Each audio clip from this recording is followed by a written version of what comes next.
guys, magluto tag beef giniling guys. Ako sa nang diluto, tapos ako pa nang itorta guys. Butangan na kong itlog ba, giniling. Forma na kong bilog-bilog guys. Beef giniling na to giluto karon guys. Happy Friday sa tanan. Congratulations sa tanan ako mga daily schedule kagahapon adlaw ha. Sa ko ang mga subscriber. Ayan. Karon sa tanan ni sabay karon ako gihatag. Congratulations po sa mga gihatag og barato kay sila Reyes na mga nagbadaugon. Beef giniling atong ulam karon guys adlaw nga Friday kay.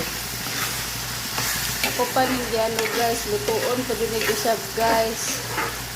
Butawag itlog.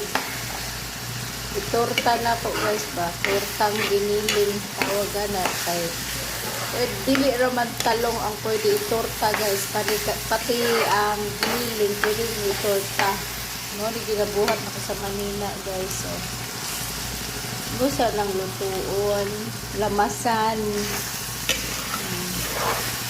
Tangan pa malagtanid carrots guys, pero siling pula na lang akong gibutang kay hapon mo daghan na guys, di na mahurot.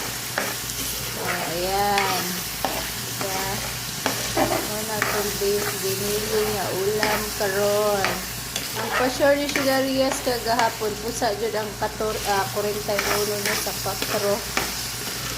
O ka-live guys, kay busy dito kagahapon o signal akong giadtuan. So, karon mag-live ko pag human akong luto guys. So, ang buhato na to ani karon.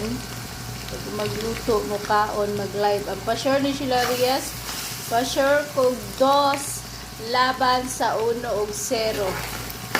2 laban sa 1 og 0, 0 og 1, 1 og 0. Pwede na siya guys mo 102, 201.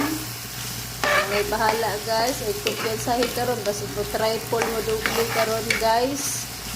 Wala na sa inyo ha. Basta mali ako nag-update lang ko sa kong diluto guys. Beef giniling.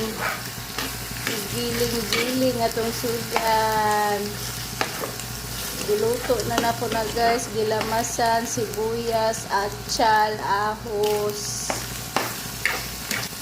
Ito pa na lutuon ron, italag itlog, ipatanaw na sa iyo forma uya guys ha.